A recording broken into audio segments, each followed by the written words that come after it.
build decks, and I have every card unlocked for both of those, so that would be the ideal to do it. Let me get like set up properly. Okay. So yeah, this is my intro to deck building, and I'm gonna explain essentially how to build decks in Magic. So first you have to know the idea behind the deck you're building. And let me point out that I'm streaming.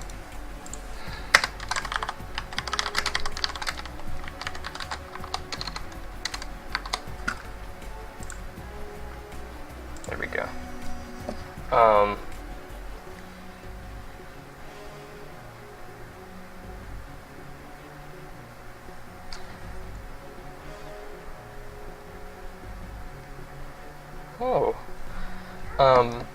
So essentially, I gotta close my window. That's fantastic too. Great, so it's getting even hotter.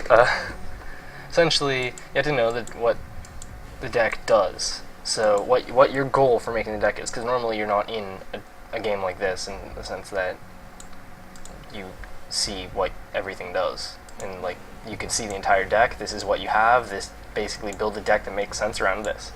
That isn't what it normally is. Normally you're like building a deck depending on your cards and stuff, which I will go into sealed play actually after this one.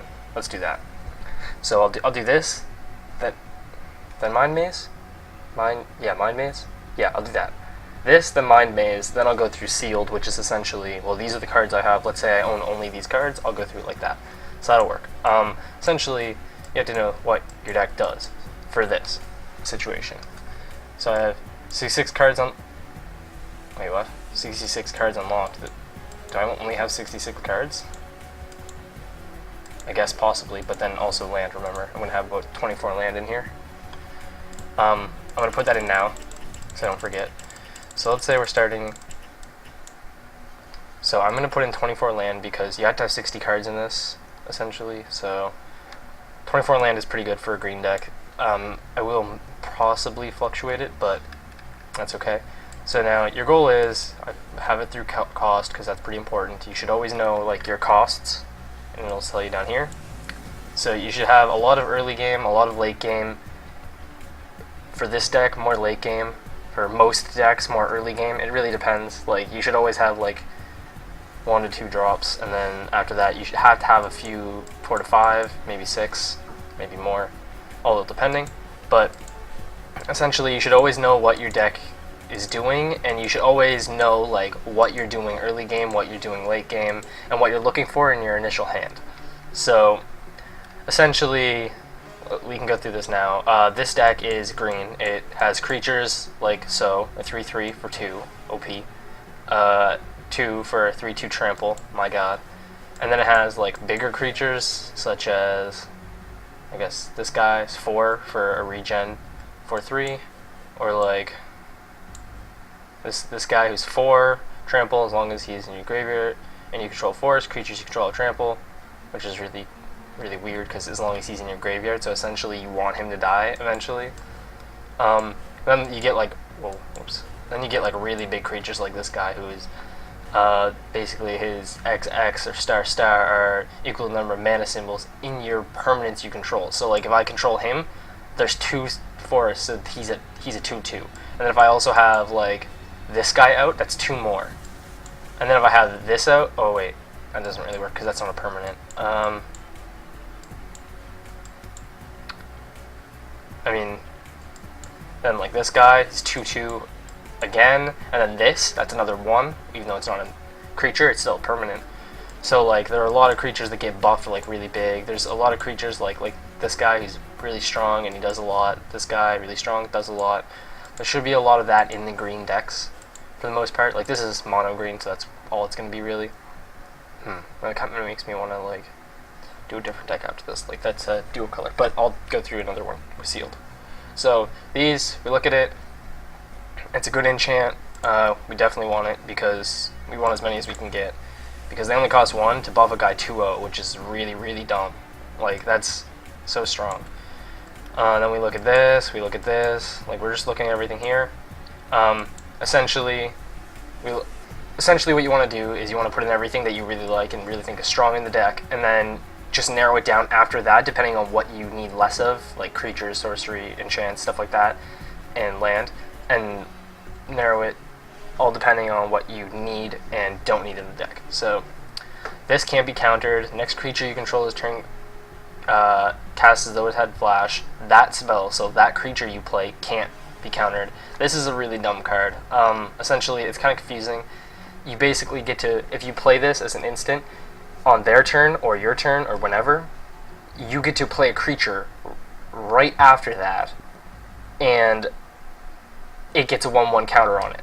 So you can use it to block after they've already played their initial attackers, and then you can block and just kill things, which is dumb. And it's a 1/1 counter, so it stays. So it's really good. These are almost the same. Okay, no, these are not the same. I was thinking of a different card after. Okay. Prey Upon is an amazing card. Target creature you control fights target creature you don't control. You can kill flying guys that way. That's a really good way to get rid of flying guys in this deck, other than just having spiders, which I don't think are that good. Most spiders have reach. It's just a thing they have. So 2/2 for play the 2 for 3/3 is really stupid strong, and also these the 3/2 you can pump them up or whatever. But essentially, to have 6 different creatures that you can play on turn 2 gives you a lot of early game strength and hand draw. Like, you want at least one of these. You want at least one of these in your hand, like one of these or these on your turn, on your like initial hand, turn 1. Like, that's what you want. That's what you're hoping for in your hand. Also, you'd like between 3 and 4 land ideally in this deck, because you actually do need a lot of land for this deck.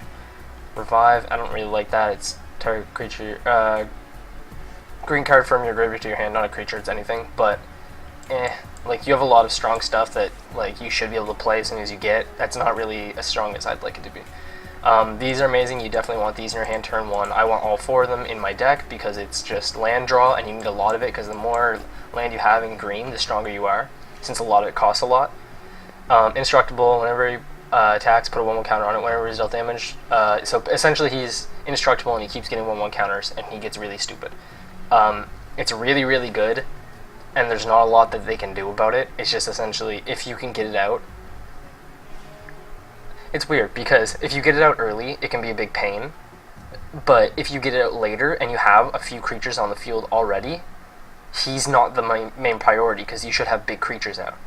And then they're the priority, and then this guy gets big without them being able to handle it, because they're handling other things. And you can't really handle this guy in a lot of ways because he's indestructible, so it's dumb. He's really good. These spiders, I like keeping my Prey Upons for flying, if I know there's flying in their deck.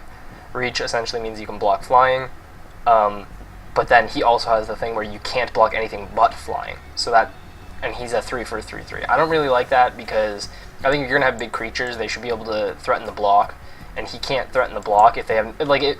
Essentially, if he has no flying creatures, like your opponent, let's say it's a 1v1, I'd always put it in a 1v1 situation.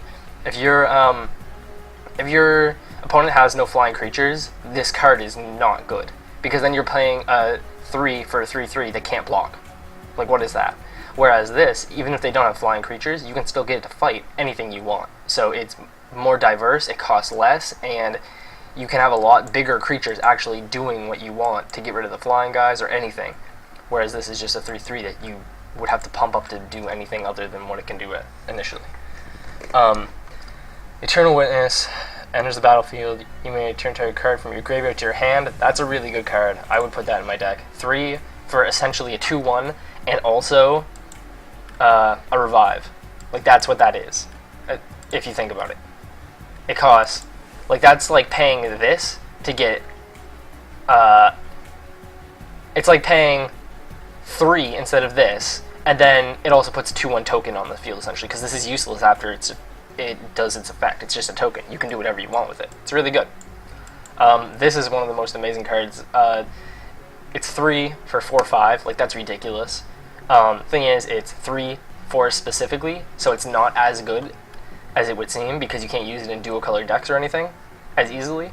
But since this is not a dual color deck, this is a very, very powerful card. Like, If you get him in your hand and you get one of these in your hand and you get like 3 land, then that's like a perfect starting turn 1 hand, because you can play this guy on turn 3, but you can play this guy or whatever, or one of these guys on turn 2. So it's like your follow up is this guy. That's crazy. They can't deal with that on turn 3. That's crazy. Like, that's so much.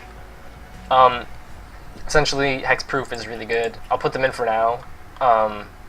They would be one of the creatures I would get rid of early, but we'll see. These are really good because you gain a lot of life and a green spell or forest, so it's like even land. But if you think about it, in this deck specifically, to pay 3 for that isn't that good, because you have a lot of turn 3 plays, and to play that later game isn't very effective, especially in a green deck where there's not a lot of creatures. Like in a zombie deck, you want to play a lot of creatures in one turn, you want to keep playing from your grave and stuff like that, you'd gain a lot of life. This, let's say you go into late game, you're playing one big creature per turn, or doing one thing per turn, thus you're not gaining as much life as you should be. I'm not sold on it. I wouldn't complain if someone else had it in their deck. I wouldn't say it was bad. I think it's a good card. I don't want it in the deck. Whenever creature controls attacks, you can put a counter on Beastmaster Ascension. When Beastmaster Ascension has 7 or more quest counters on it, creatures you control get +5/+5. That's ridiculous, because essentially if that only costs 3 and you can give everyone you have +5/+5 after 7 turns of attacking, like, just to have that in your deck and be threatening with it, they have to get rid of it eventually. Unless they can always make you block, but that shouldn't always happen in this deck. Enchant creature 3 gives you +3/+3. Enchant creature dies, put a 3/3. Like, that's awesome. That's kind of obvious. We already have quite a bit of creatures, 12 creatures, 14 other, 24 land. That's pretty good for this deck so far. So you do want more of these, and like this is just +3/+3 for 3. Like, you want those. This guy's a little confusing, but I will explain it now. At the beginning of your upkeep, put a 2/2 green wolf creature token on the battlefield. So every upkeep you'll get another wolf. 2/2 wolf. Then you can tap him, other than first turn because Summoner Sickness, and you also wouldn't have any wolves normally. And tap all untapped wolf creatures you control. Each wolf tapped this way, you get to choose how many. Or no, tap all. Yeah, never mind. Okay, I'm bad. Tap every wolf, and basically you get to deal that much damage. You get to basically make it so, like this card, all the wolves fight one guy. But the deck synergy is kind of weird, because then it also connects with these, because they're wolf creatures, and they're easy to kill. So they always die if they're on the field and you're using that. But for that reason, oh my god, where was it? For that reason, I probably wouldn't put those in the deck. But this is much stronger than those. Like, this definitely has to be in the deck, because you can kill anything that's threatening you, any flyers. You can do whatever you want with this. Like, this is amazing. It's like a burn spell that just, like, you gain damage on every turn essentially, but you're also getting blockers because the wolves, they're actually creatures. It's really good. Whenever you attack, put a 1/1 counter on each attacking creature. That's amazing. Like, it's a 1/1 counter. As long as it says counter, it stays. They don't get They don't get +1/+1. They get +1/+1 counter. Like, that's... I didn't have that in the deck before, but I should. Like, it's really good.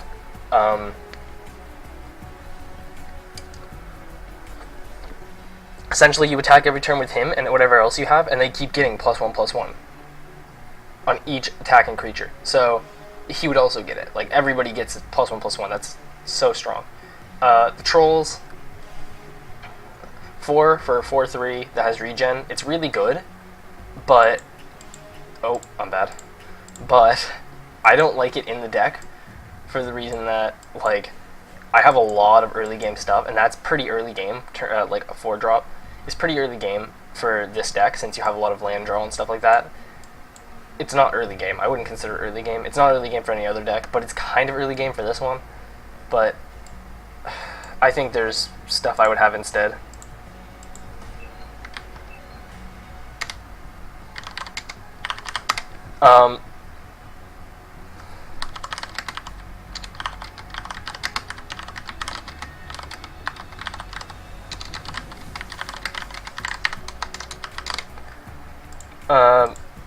So I wouldn't have it in the deck. That's all. This is really good. You gotta have this in the deck. Essentially, it's 4 for a 3/3 trample, which isn't good. But then you guarantee, even if your creatures don't.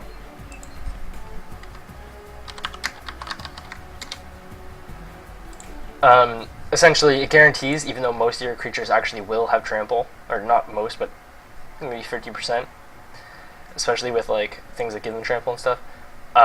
It guarantees that all of them will, so it's really good. Destroy target non-creature permanent. That's really good, especially in this game specifically. Well, okay, it's not good in this game specifically. It's good in real paper Magic, which is real life Magic, and it's really good in this out of the 3 games that are out so far, because this has a lot of 3 color decks, and you can get rid of land with it, and essentially they get fucked over because you get rid of their like 1 white land, and they have to keep top decking until they get a white land so they can actually play anything. You can screw a lot of people over in this. It helps a lot in 2-Headed Giant as well, because you actually get a lot of like a higher chance that someone will be land screwed because there's 2 of them, higher chance that they'll be playing a dual color deck, and even if they don't have a dual color deck or a trio color deck, or it's not 2-Headed Giant or anything, it gets rid of enchantments and stuff like that. Even though it's a little high casting cost for just getting rid of an enchantment or something, it's still there to have and strong. Other decks would work well with green. Well, obviously this is a very late game deck, so what you'd want is a lot of not just faster decks, but a lot of decks with flying, because this doesn't deal with flying well, especially in the build that I like to make, where I don't put any of the spiders in because they're such high casting cost for what they do. I would suggest things with counter spells. Think like blue decks are really good because they have counter spells. Burn decks, anything that doesn't do what this deck does pretty much is really good around it. Like mill decks suck with it. Another green deck that is just a green deck would suck with it, because then they would both be super late game and not have a lot to deal with, like zombies and stuff. Could I play? But yeah, moving on. We'll keep going through this. These are really good. I definitely like them. I definitely like them in the deck. I'm going to put them in the deck, but essentially it's Prey Upon, but with, you also get to put 1/1 on your guy, but the 1/1 stays because it's a 1/1 counter.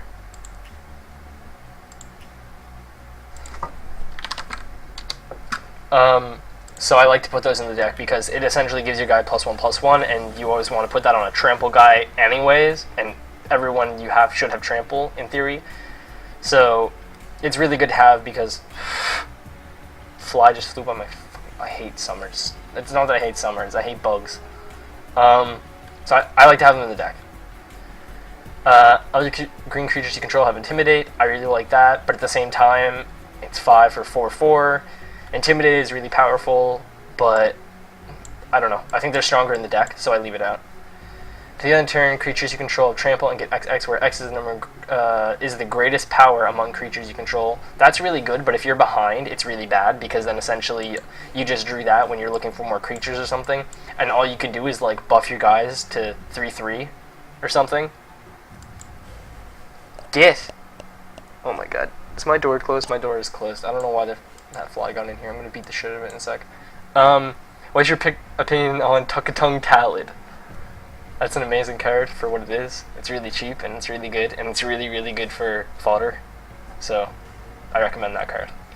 Creature controller +3/+3, trample at the turn. See, that's more basic than this. This is like, if you're behind, that just fucks you over. If you're behind with this one, you still get quite a bit out of it. I put those in. I probably won't have all 3 of them in. I'm already past 60. I'm not going to keep this like this. 7/7, trample, must be blocked. That's even better. I like to put those in. Again, they're not going to stay, all of them. There's going to be a lot of stuff over here I'm going to be getting rid of, but everything I get rid of, I would debatably put in it, and it's okay to put in it. It's just opinionated. I'll take these guys out now, though, because the wolves are, like, they're good, but they don't work well with this guy, because if you have a hexproof wolf that you're going to, since it's hexproof, you want to buff it because they can't get rid of it then. You don't want to risk it dying with this guy. It sounds good in theory, because, hey, look, more wolves, that's a good thing, but, Do I use the staves? I don't know what a stave is. Did I miss something here?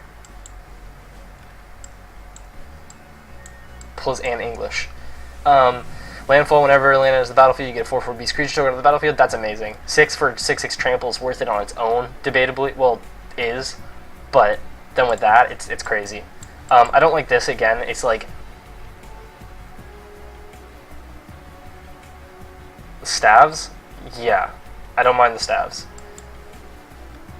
I don't like them in this deck because you don't play a lot. I've already went over that, but you don't play enough cards per turn, like in faster decks or like low mana costing decks. Like you have 6 land, you can only play like one thing in this deck. If you have 6 lands in like a white deck, like a humans deck or something, you're gonna play like 3 creatures that turn, or like 2 creatures and a spell, plus the lands and stuff. So you actually get a lot more out of it in other decks than this one. This is an amazing card. Pretty much, I'm not gonna read it all, but it's the stupidest card you should always have in your deck. It's dumb. GG. I'm gonna take one of those out, 2 of these out. Yeah, for now, because I know I don't want that many of each of those. Okay, we'll go over this guy. Trample, play the top card if revealed. If it's creature, or you may cast a card if it's creature. It's really good. Again, that's another thing you want, and I'm gonna put it in the deck. But I don't know. It's still like there's so much debatable stuff in Magic because everything's so good. And if you wanted to make this, build it like in a 2-headed giant, you could put a lot less like low casting cost creatures. Even though I think these are kind of mandatory and these are mandatory with how efficient they are. But you could get rid of like these guys. You don't need them in the deck. You could get rid of, like, there are some stuff you could get away with not having in the deck, or like even some of the prey pawns you don't need. This you don't need. I would get rid of that now even, but like some of it's mandatory to me, and then some of it is like if you don't have it, you're not missing out on much, especially if you're in 2-headed giant where the other player that your partner can make up for that stuff. It says there is a lot more people here than it says for my viewer list, but when you enter the battlefield, draw a card for each creature you control. That's really good because you want a lot of draw power, but it also is a 5/5 that costs 7, so again, if you're behind, you don't have enough creatures, then that's not going to give you a lot other than a really high casting cost creature. So I wouldn't put that. I don't like having things for late game that only really work if you're ahead or even, but even in the sense that you both have a lot. Because if you both don't have a lot, and if you are behind, then that doesn't give you enough. There's a battlefield, distribute 3, that's meh. For 5, like, he's only a 2/2, he doesn't do much himself, and he only gives, like, +3/+3 distributed. I don't like him. Enters the battlefield, X into the end turn, where X is the number of creatures you control. Again, you need a lot of creatures for him to be worth it, because he actually cost 8 for 5/5 haste. Haste helps a lot because you could actually obliterate someone with having it, but again, he doesn't have trample, so there's no wow factor in actually like playing him down and beating the shit out of them. Not worth it. Whenever Hyde deals combat damage to a player, put that many 1/1 green insect tokens on the battlefield. That's amazing. I definitely want that. And then each player's life total becomes the amount of creatures he controls. It's weird because like there's a lot of things with depending on how many creatures you control, but there's not like tokens in this deck. There's not a ton of tokens. There's not like a lot of low casting cost creatures. Even late game, I don't feel like you're getting enough creatures out of the deck. So it's really strange that you'd have that, whereas like in a sliver deck, for example, they're normally ahead if it goes into late game because they have too much. And like this would just buff them if anything. If you were to draw this against a sliver deck or zombie deck, a human deck, like this does not help you. This hinders you if anything. So there's a lot of stuff that I wouldn't put in the deck because it seems weird for this one, but I'm going to go over 2 more decks after this, and then I'm going to say GG, and we're going to play some real stuff of this, either this or League. Okay, so I had to get rid of 4 cards. 24 other. This deck is basically built around having a lot of creatures and stuff, and then using the creatures, like this is using the creature even though it's a sorcery. Obviously enchants do the same thing. So, you know, I want all that. Like it says there's like 10 2 costs, which are all the way up to here, so I could probably get rid of some of it. Like I'd probably get rid of at least one of these, but then I'd still need to get rid of 3 more. I'm looking to get rid of 3 more. I definitely don't want to get rid of any of my creatures. That's the only thing.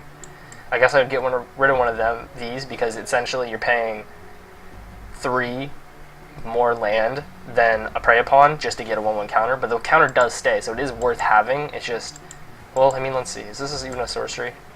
And yeah, it is a sorcery. I was gonna say if it's an instant, it's kind of different, but I don't think it is, and it's not. There's a lot of like high casting cost stuff, because you do want a lot of high casting cost in green, but I think I'm gonna take out another one of these, and fuck, like, I'm looking, like, this is just mandatory, it doesn't matter. This is just mandatory, it doesn't matter. It doesn't matter what kind of deck you're building. No, yeah, I'll take, like, these are not mandatory, but I personally think they're too good to keep out, because you are put in positions a lot of times where you can play that on turn 4, and that hinders them, and it puts them back turns by a lot. So there's the first deck. Oh, whoops.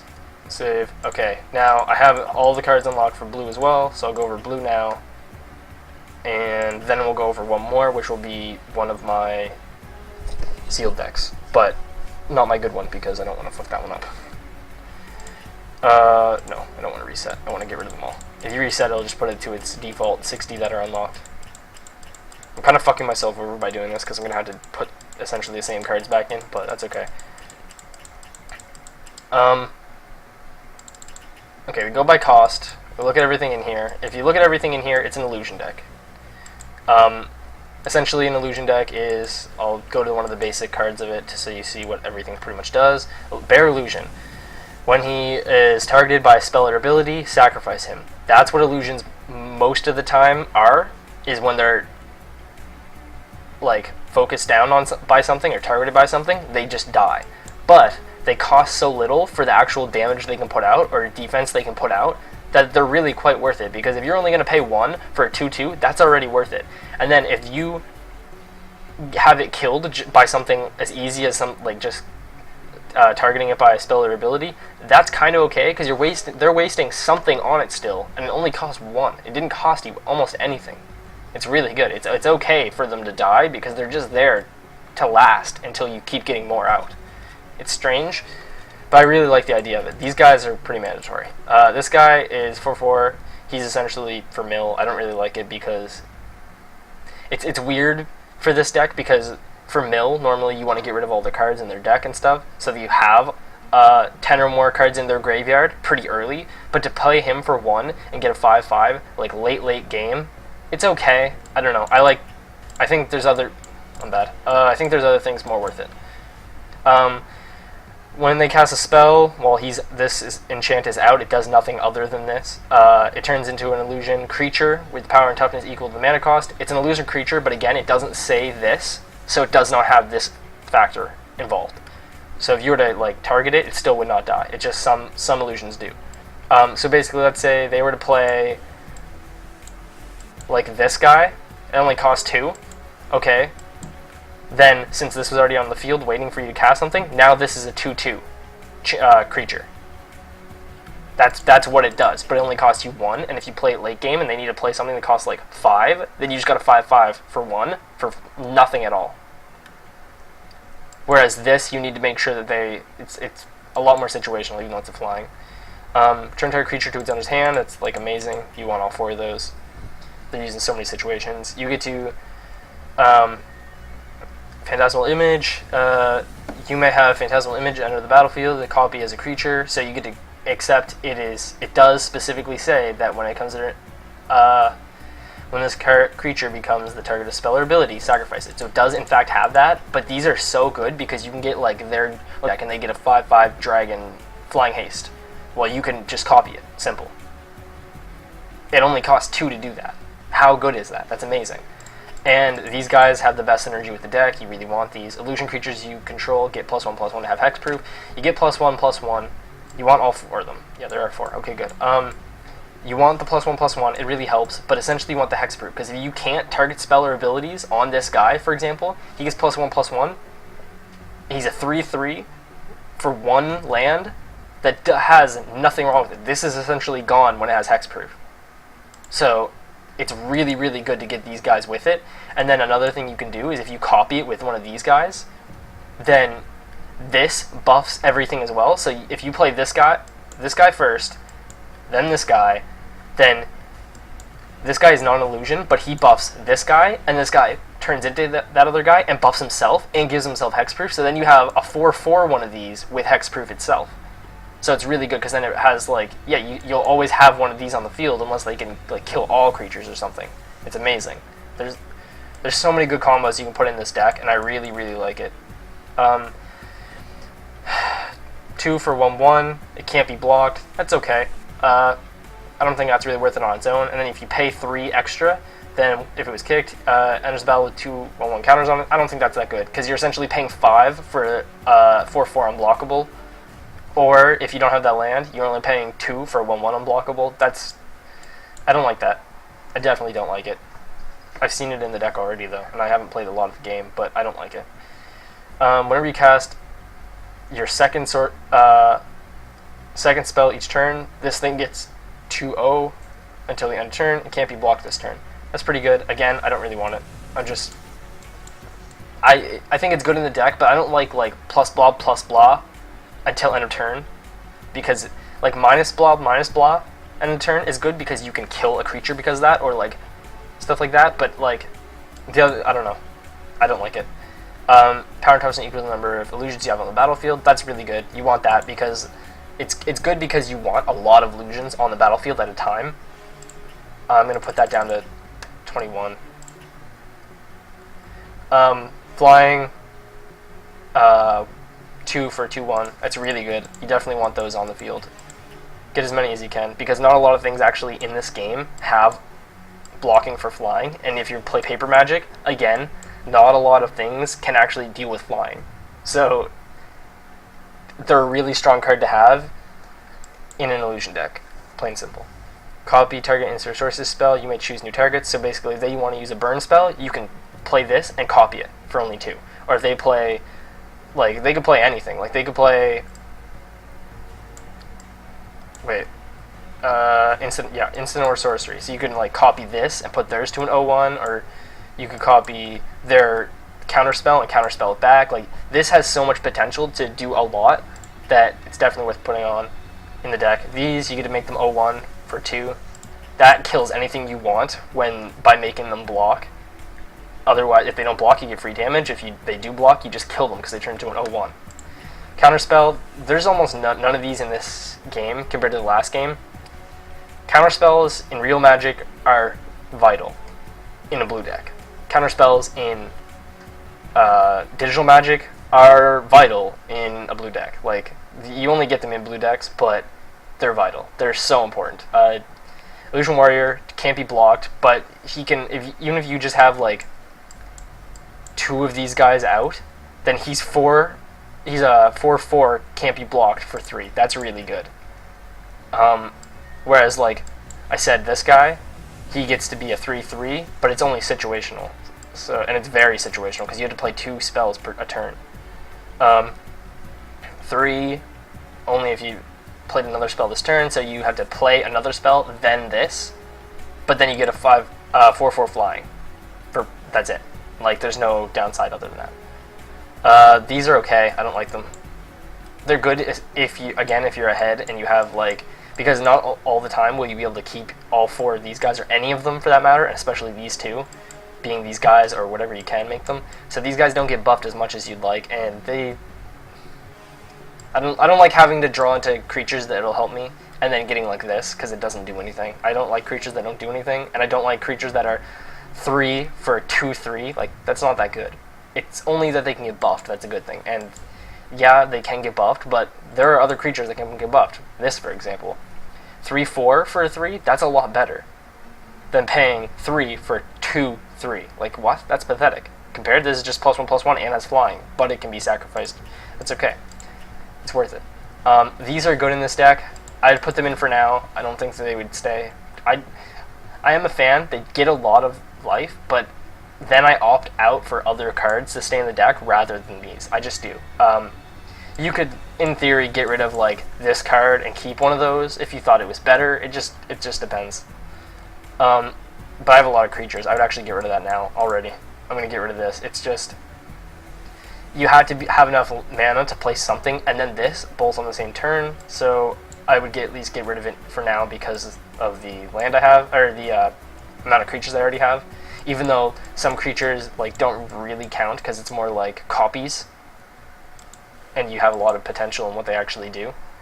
Whenever you cast a creature spell, this becomes a 4/4 illusion creature with flying until the end of the turn. It's still enchantment, so that's not that good because essentially when you have to play a creature spell for this to do anything, to turn into anything, and then when you don't, you can't do anything with it. It's useless. These are really good. Claustrophobia. You make sure something on their field is tapped over and over and over again. Another counterspell, really good. Draw a card. There's the other 2 counterspells in the deck.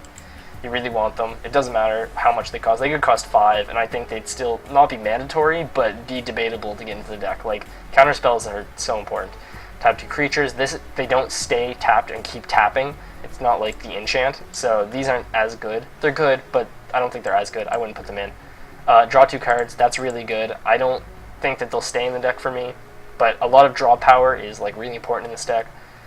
A target player draws 2 cards, then discards 4 cards. Like that, that's expensive compared to like this.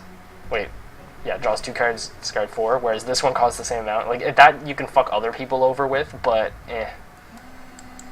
Chromozoa, you can read yourself. He basically gets 3 turns with the vanishing 3, and then if he hasn't died in those 3 turns, he automatically dies, but then 2 more come out. So he can just keep multiplying into zillions and zillions and zillions of him.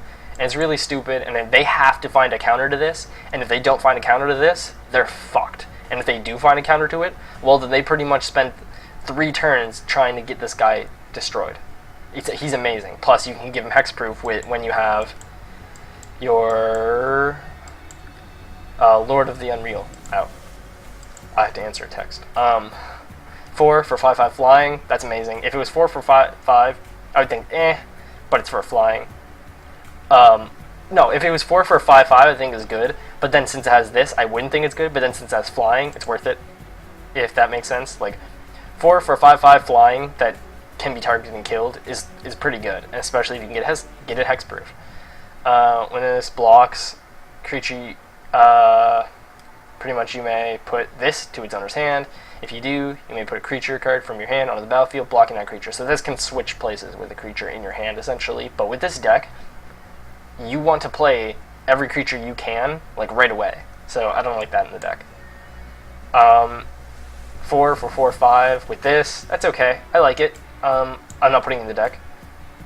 I think it's good, though. That's really good, but it kind of costs a lot for what it is. When this deals combat damage, return to its owner's hand. That's not that good for 5 for 5/5, so I'm not going to put it in.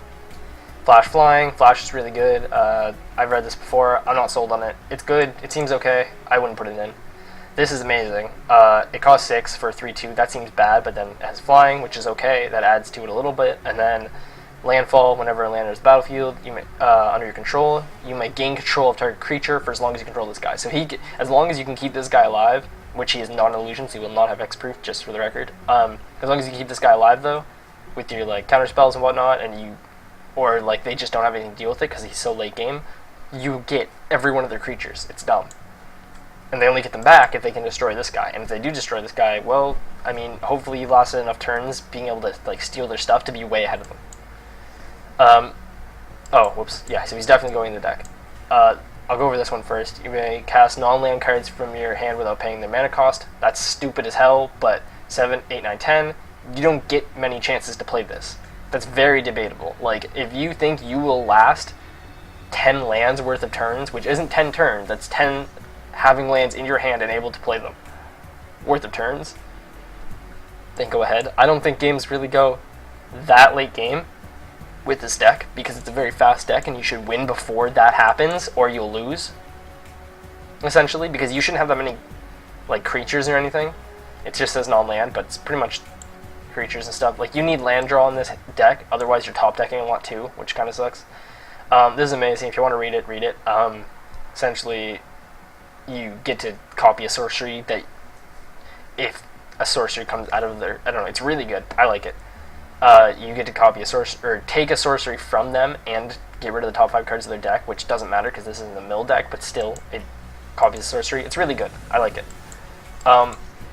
Going over the deck now, I need to get rid of 6 cards. 25 creatures.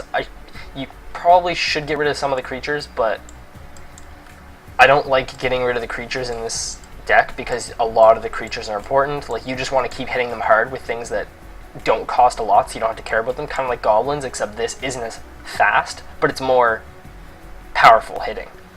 Like, goblins, you can hit things turn 1 for 2, but then, like, they get something in return, or it's like 1/1 on turn 1 and stuff. But then these guys are all like, they're going to get buffed too. It's like, and if they die, you still don't care.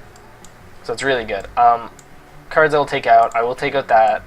I might take out the other one as well, depending. I need those in the deck now because I fucked myself over by not putting them in the deck before, which was the draw 2 cards. I will take the other one now. Looking at this, I can't really afford not to. I will take him out, even though your goal is to get a lot of creatures on the field. Again, if you don't have a lot of creatures on the field, you're kind of shit out of luck. I want everything here. The balance cards are really important. I'd like to keep those, and they cost so little that they're so good. I would get rid of Ovenize, and hell, I would even get rid of one of these guys, I think. And, oh no, I would get rid of, yeah, okay, because I want 2 Claustrophobias. So that's that deck. Basically, your idea behind that deck is to get as many creatures out and try, get as many creatures out as you can and try and keep these guys alive to buff them. And these guys, if you have to copy these guys, it's okay. It's a good thing. If they have any threats, then don't do that. Copy their threats. But if they don't, you want to copy these guys and get as many creatures as you can because they will all get buffed and it gets out of hand. Last one I'm going to go over is going to be my sealed deck. One of my sealed decks. This one, it's terrible. Don't worry about that. I'm gonna reset it right now. Okay, so now let's say this is Paper Magic, because this is the closest to Paper Magic we're gonna get. It is so hot out, oh my god. So let's say this is Paper Magic. You wanna go by color, because you gotta see what you have. You have 27 white. I'm gonna have to stick with white, I think, because white is the strongest in this deck. Definitely, actually, is. Then green is okay. I'm not sold on it. It's just for the cards I have, though, remember, because it really depends on what you get. But, like, this is how I'm gonna show you, like, what is more worth it. In a sense, like, let's look at these guys. These guys, enters the battlefield, target creature can't block this turn. That's okay, but he doesn't have haste, so it's like, if you play him on turn 2 and make it so they can't block, it's like, well, he didn't do anything, because he can't attack himself on turn. It's really weird. I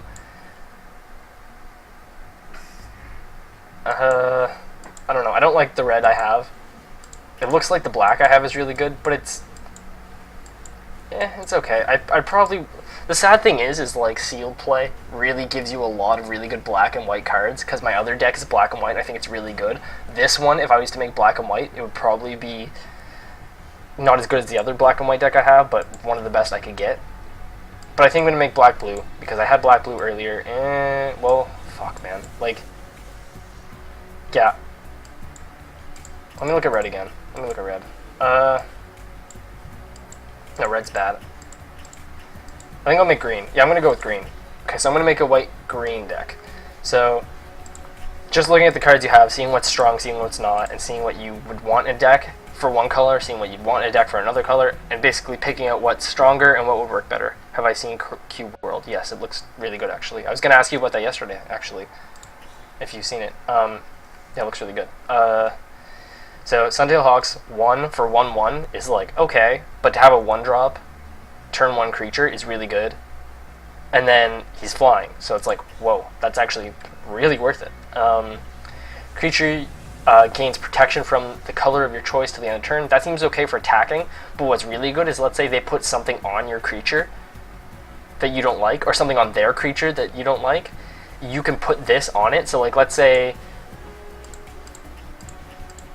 they have this on their creature, giving them +2/+2 in lifelink. You put that card on their creature, and then give it protection from, like, choose black. Then it gives it protection from black, and then this just falls off and dies. It's really good. Or let's say they put something on your creature, which would be like, say, a pacifism. You can't block or attack. You put it on your guy, you give it protection from white, and this just falls off. It's really good. We should play it. I don't have it. So these are really good. They only cost 1. It's stupid. Like, that's really dumb that they only cost 1. This guy's really good. Enters the battlefield, get rid of a target enchantment. There are a lot of good enchantments in like sealed play or draft play, I guess you would consider it kind of almost like in Paper Magic. First strike, protection from black, 2/2. 2/2. Pay 2 for 2/2 first strike is already worth it. And then pro black is like awesome. Especially in again in this sealed play where black is so popular and like so strong that I would recommend it. But I will say it's worth it even without that. So even if you're not playing against a black deck, this is still a very worth it card. First strike is amazing. +1/+1 has protection from creatures. It's really good. Slivers, you control, gain vigilance. I'm not going to have slivers in this deck, so there's no point. Or not enough slivers to make it worth it, at least. Your creature gets 2/2 and gains flying until the end of turn. Meh. It's okay. It just seems like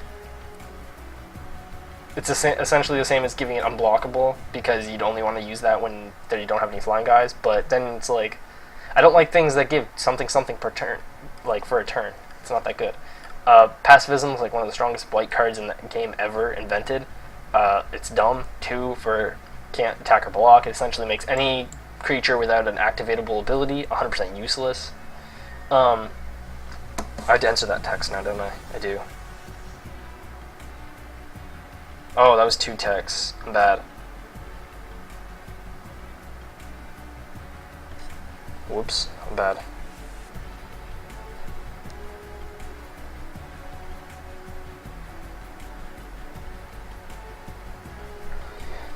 Defender, so it can't attack. Why would you want it to attack? When this dies, put a 3/3 white bird creature token with flying onto the battlefield.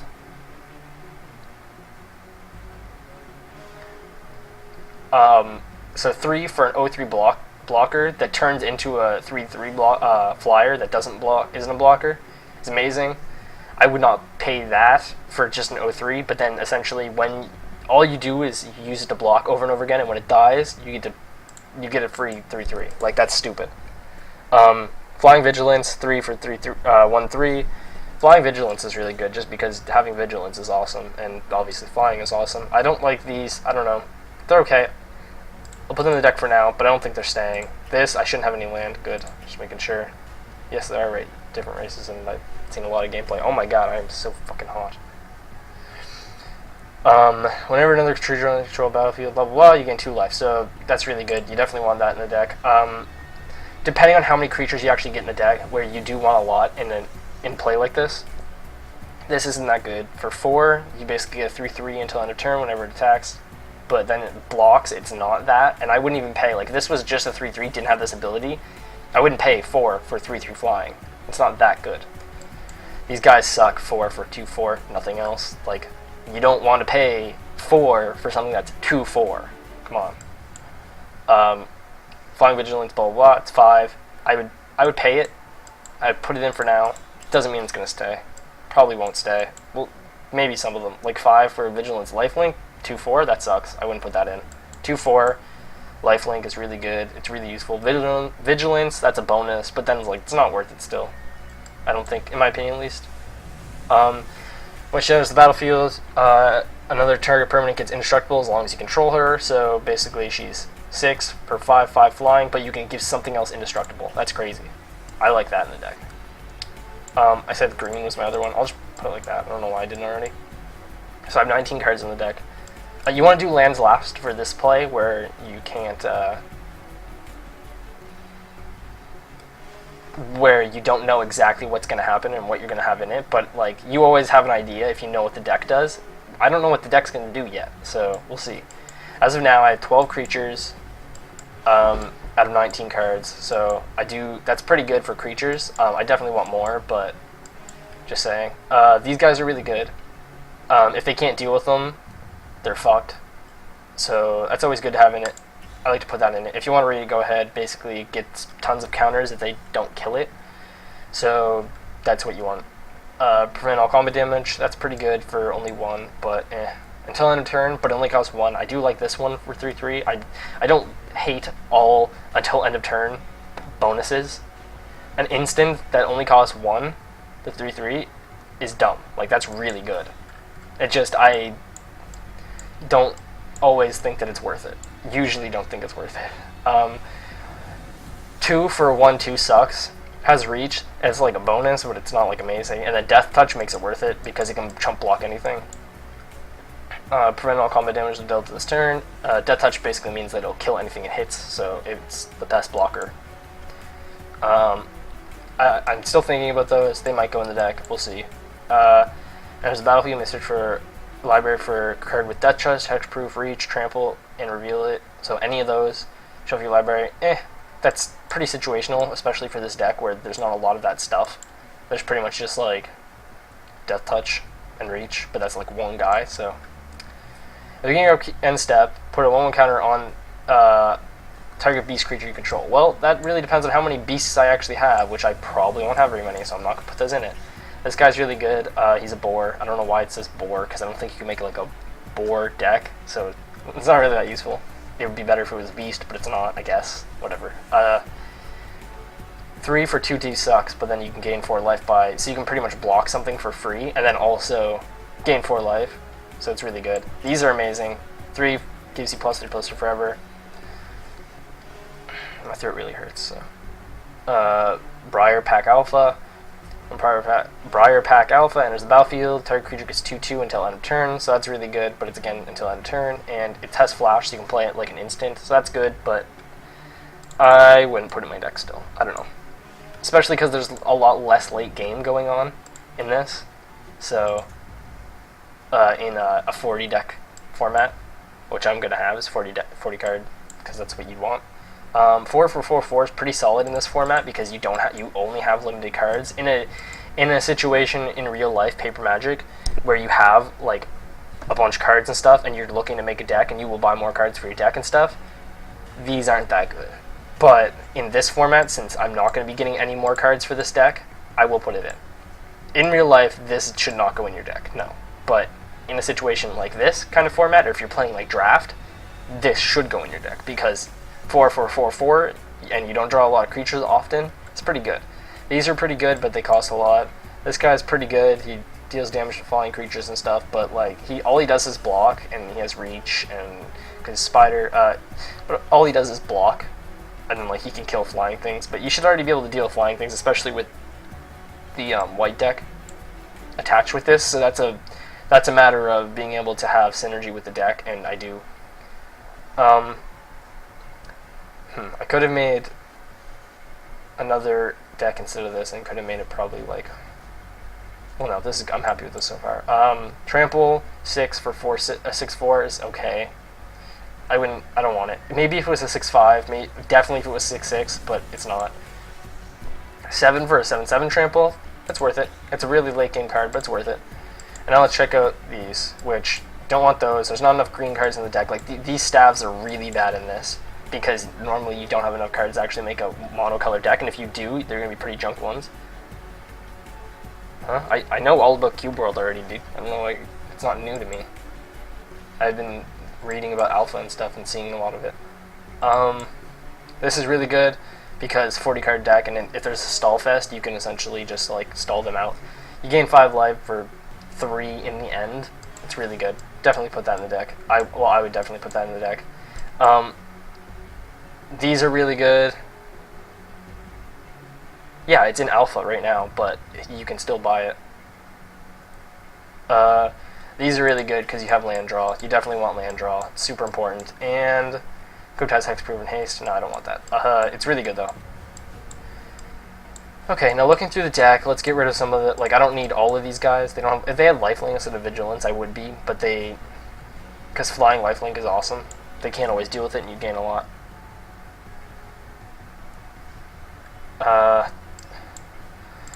Okay, since we have 18, as you can see, a white land and 9 green or spells and stuff, then definitely want more of those than green. Let's look at that. That's not even enough land. I think that's enough land. Oh, that's enough land I think that's a good balance for land. But I need to get rid of some cards now. So let's see. Those are good. I kind of want to keep them. I want to keep these guys too, but I don't know if I want to keep both. Is that only a 2/2? No, it's a 2/3. That's worth keeping. You don't need both of those for sure. Don't need that, I guess. He's good though, but eh.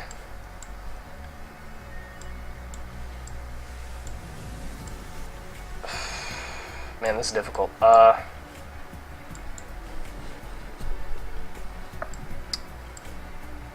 Do I not have... Wow, I didn't draw... in my packs, I didn't get any, what is it, Restless Growth? I don't know what it's called. The basically green land draw stuff. See, you should always have at least something to do with enchantments, so I'm going to keep that, even though this guy is also artifactor enchantments. That's okay. I guess I would get rid of one of these, because they are only... It's just good to have like such a low casting cost, even if it is like bad here. It's good with this, and it is a low casting cost thing, so I do like that. And flying and vigilance work really well together. I like flying and lifelink better, but for such a low casting cost, you can have that really early game. They can't do much to it, especially in this format. 2 more cards. I'll get rid of one of them, and I'll get rid of one of these. So there's that deck. Save changes. So there you go. If you look at it, looks awesome. Oh, and then look, I didn't really do that purposely, but there you go. Hits all the deck strength stuff, which isn't always good. Like, you don't actually always want these. Like, if you can have less lands, if you can get away with less lands, you should. But I don't have enough of these or the Restless Growth style things that let you, or what are those ones called? The